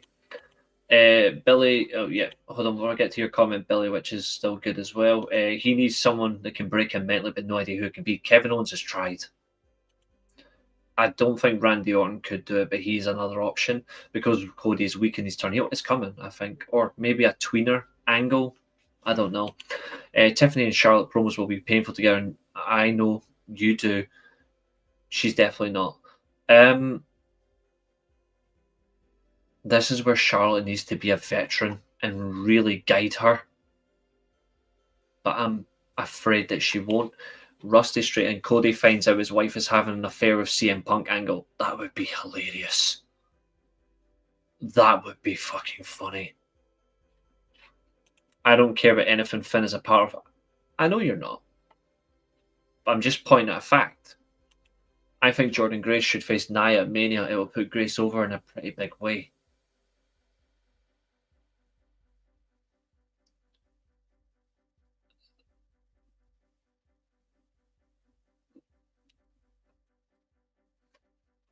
Jordan Grace has already let me down.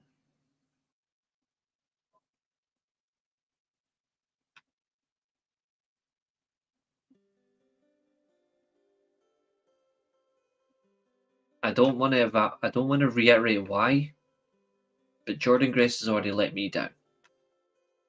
And I'm a big Jordan Grace fan. Oh, we will laugh. But I'll be telling you this, I won't be laughing at Charlotte Flair. I'll be laughing at Tiffany Stratton, because she'll just make a fool of herself. Randy will take the title from Cody. Maybe. I just want Cody to turn heel so the Greco have a meltdown. That would be funny. The problem is if they put Jordan Grace in the Rumble, we've already seen her, and they should save it for after the Rumble. You know what would be nice? Don't tell Jordan Grace to slow down. Work to the speed she was at. When she was in the Rumble 2 years ago, everyone had to work to her speed. They couldn't. Yeah, she let me down.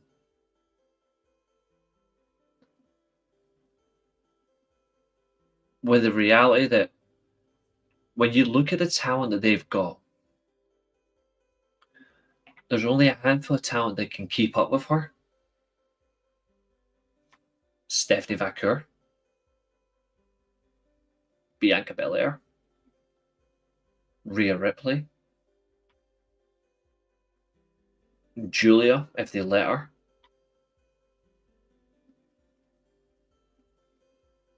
and Roxy.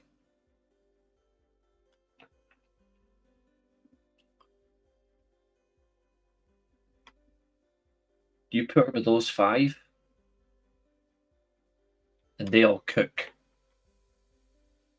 You don't, and she'll just get a Shotzi Black card.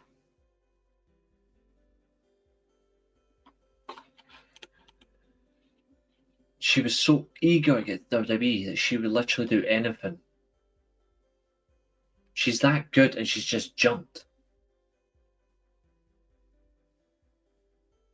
She literally deserves the world. And I don't think she's going to get it. I hope I'm bloody wrong. If I see her working slow, and I mean, actually not Chelsea Green, 6. If I see her working at the speed of Tamina, for example, I'll be worried.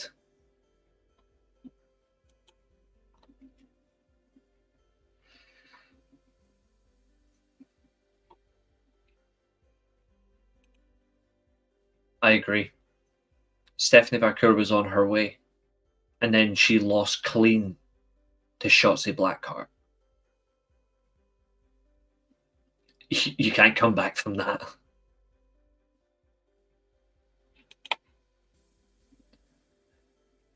Chelsea Green's just up here. Up here, she's got it. And here's the reality check. Women's wrestling right now across the entire North American scene, if you want to be very honest, Raw division, SmackDown, NXT, AEW, TNA. See, when you look at all of them, the big three, if you actually look at who's consistently booked strongly from all five that I've just said,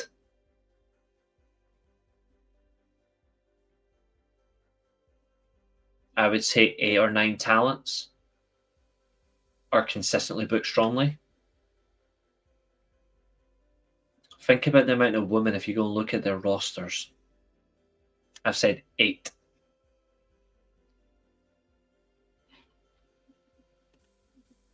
Yeah, I agree. Except she's wearing all the stupid the biker gear crap. Again, don't see colour. I do. I see stupidity as well from that. Chelsea Green is good, just not allowing her to do her good stuff. Chelsea Green is a phenomenal wrestler. She's a phenomenal character, and she's a brilliant worker. She just knows what she's doing. You know what you should do if you get a chance? Listen to her podcast on Spotify. I think it should be Io Sky. But Jordan and her first as an official talent? It is. Completely agree. I'll call it now. They will build for Jordan Grace versus Jade Cargill, and nobody can make Cargill better, not even Bianca.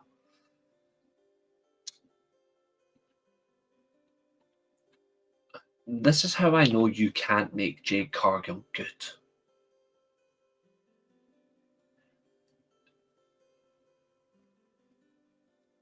I consider Bull Nakano to be the greatest women's professional wrestler, right? Ever.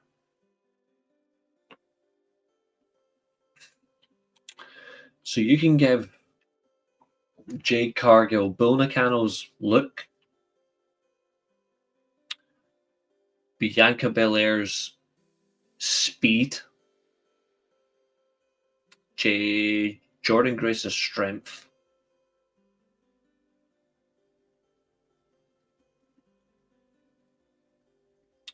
Toni Storm, Deonna Purrazzo, and Roxanne Perez, and to be fair, and Stephanie Vaquer, all 4 of them mixtures technical ability into one. And you still give Jade Cargill her entrance and her finish, the Jaded, and she's still crap. Because she'll still find a way to be fucked up in the head and not get it right.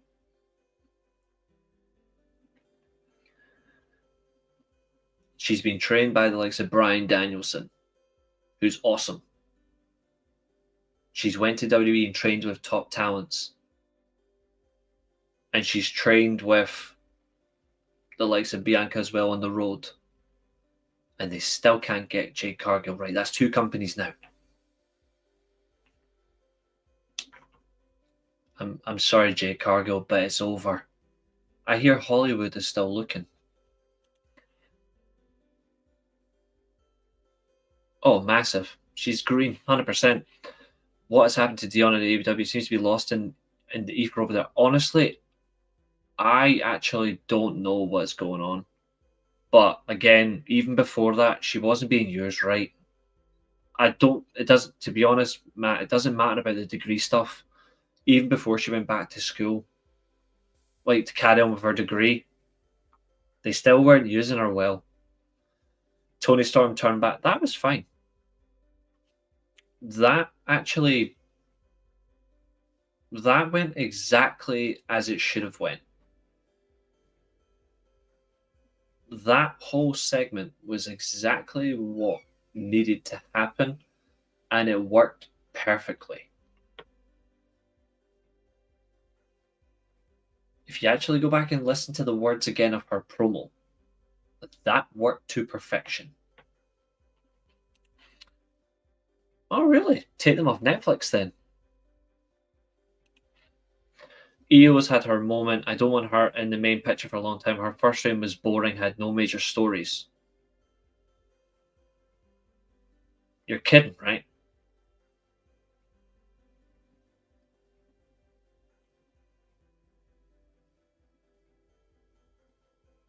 Bailey and Bianca.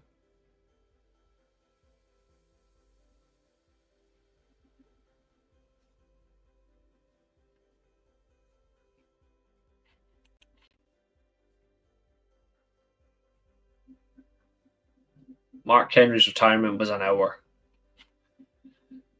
It lasted 3 weeks, but did you listen to the promo? Like the actual promo itself.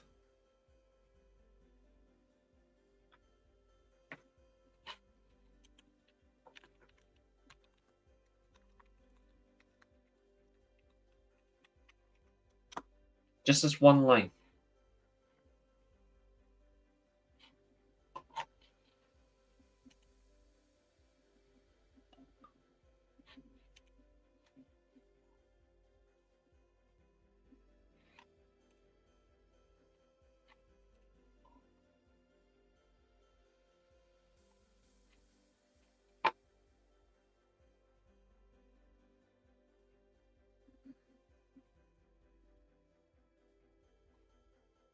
I'm trying to get that one little phrase.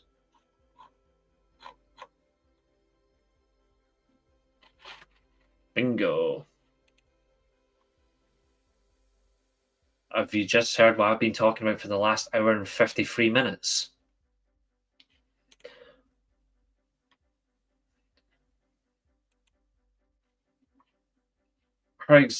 She is actually the best woman. She is literally right now. Character, in-ring worker, the lot. Toni Storm literally right now is the best for a woman right now.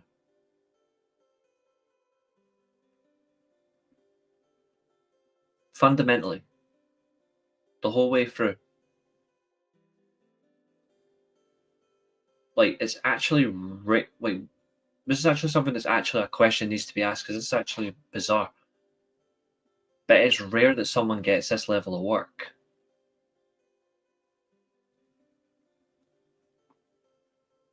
The only woman theoretically that comes close is Rhea Ripley. Maybe Jordynne Grace. If you look at the four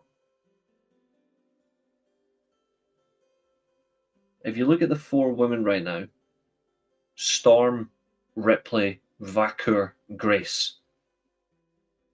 They're your four best right now.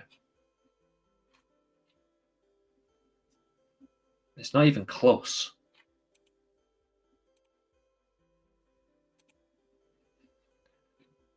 Drew's is good.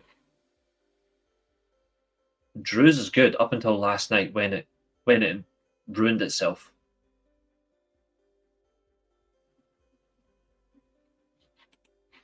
The Bailey thing was okay, I guess, but I never cared about damage control.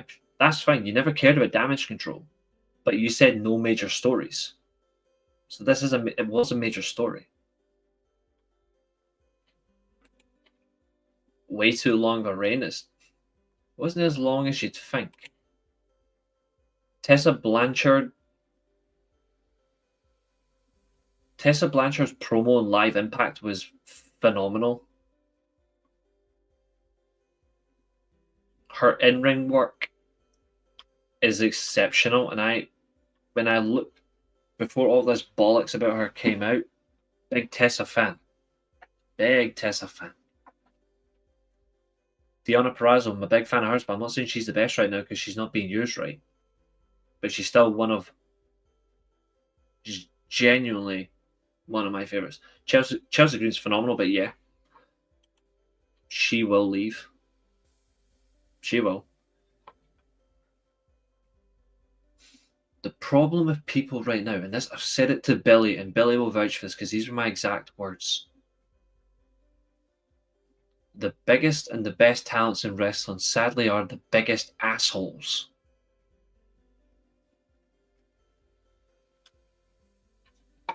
Name me a top talent that succeeded for years that's not an asshole. You physically can't. And I mean top world championship winner, constant main eventer, high success without being an asshole or is an asshole in any level. No matter what they've done, they are still an asshole. Name me one. Fun fact, you can't. You want me to tell you how I can prove that? Because one of my favorite wrestlers of all time is Bret Hart. Bret Hart told the truth, but he does it like an asshole.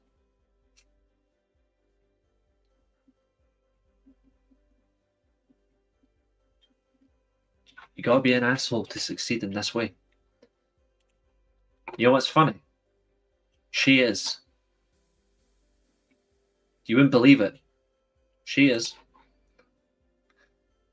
The big star, exactly. Austin, big star, wife beater. Ric Flair, big star, cannot get away from Space Mountain and all the allegations he's got. Hogan, biggest cunt on this planet. The Rock, one of my childhood favorites, still an asshole. Triple H, he's an asshole so big that he's got his own zip code. Trish Stratus is nice, but her early years, asshole. My childhood hero, Ultimate Warrior, considered arguably the biggest asshole in wrestling. Yes, he was. He was brave enough to pull a gun at Vince McMahon, though. There's your real asshole.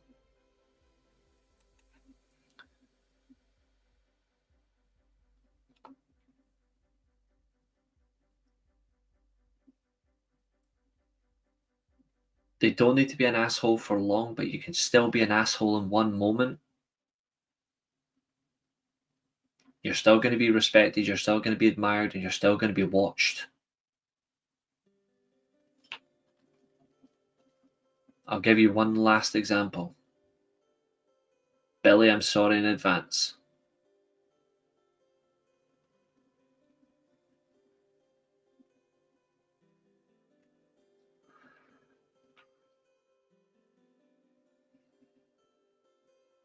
Becky Lynch.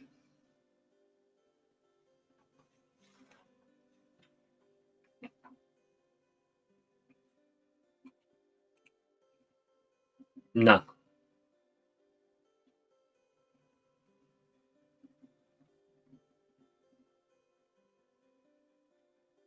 If you want me to tell you who the biggest asshole is, that in my opinion, if you remove Vince McMahon from the conversation and Hulk Hogan's not included, this is the biggest asshole for me in wrestling.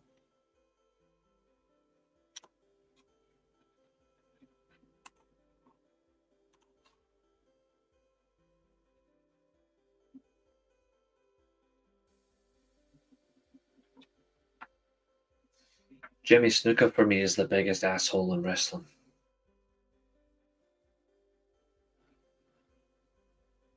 And if you know why, you'll agree with me.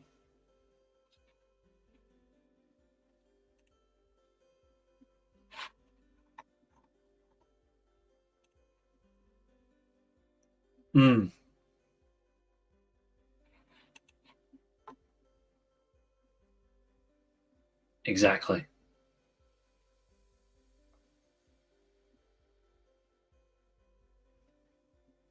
Murder Snuka.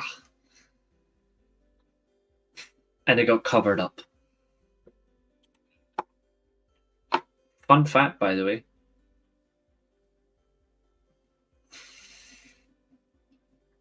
At one point, he was the most popular star in the old WWF,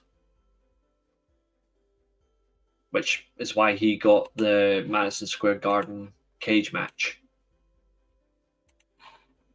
It all stemmed from there. It was before that is when it happened.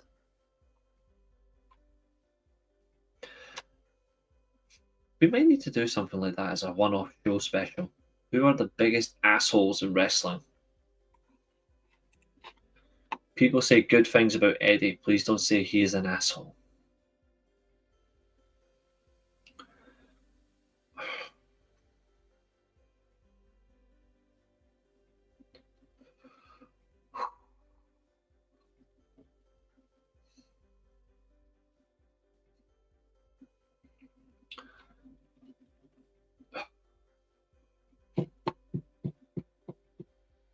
Eddie Guerrero wasn't an asshole, dude. He was just a victim.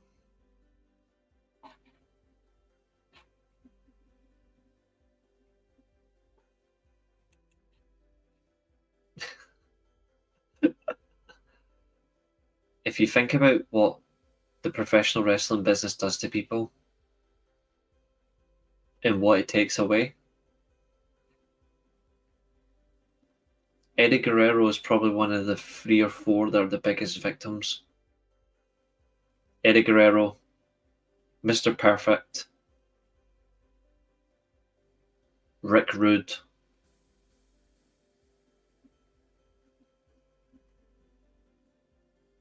Owen Hart. Eddie, Owen, Perfect, Rude. Maybe British Bulldog.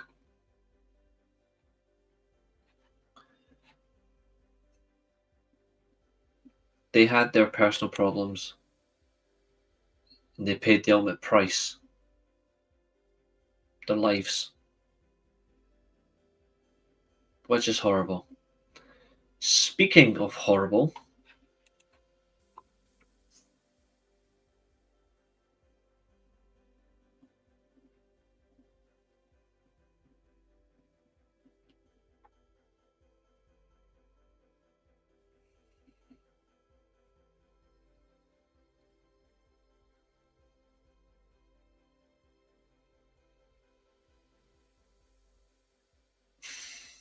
I actually hadn't thought of this before.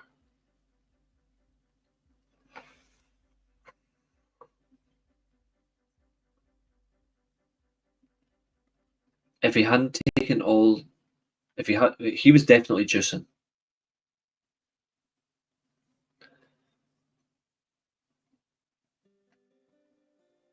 I think if he hadn't been mixing things together prior to what happened, then I would say so. But there's a lot in that you just can't justify. That's one of them. He is. The difference is Snuka killed his partner.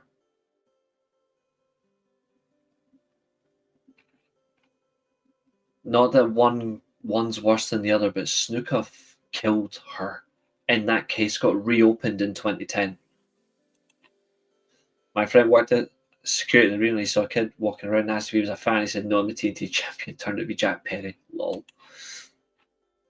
He is a kid, to be fair, when how he behaves.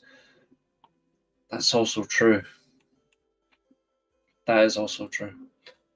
Pro wrestlers.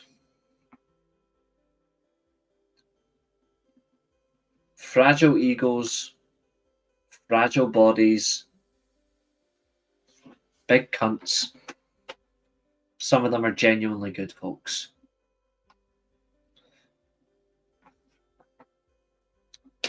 With that, though, we are going to get out here.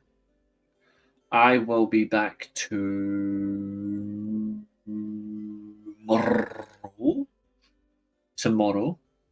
We'll be back for more. It's not a TV review because I don't watch NXT, so don't worry about that. But we will be back tomorrow for more content. And then Thursday, we've got the Dynamite review. We'll see how that goes. Friday, obviously, I reviewed Ring of Honor and I reviewed TNA. We're going to do that. Saturday, we're going to recap SmackDown and preview the Royal Rumble. Sunday, review Collision, maybe review the Rumble. But either way, we have got shows all the way up for the rest of the week going forward. So if you are new to this channel, like, share, subscribe. Check out the Mid Podcast. Check out Graps TV. Check out Covalent TV. Any other guys you've got in here, fire away. Put them in. Anyone you want to recommend, go ahead. I'm all for giving people shout outs and a chance to come on more. I'd like to bring more folk on. Absolutely. Ailey will be back for the Rumble preview. More folk will be on for the Rumble preview, by the way. We're going to absolutely kill it. But if you want, yeah, I don't mind. He's an asshole.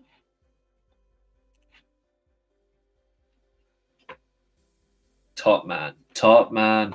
I will see you for that. Ladies and gentlemen, I've been your host, Reece. Thank you very much. I will see you on the next one. If you've never seen our intro/outro before,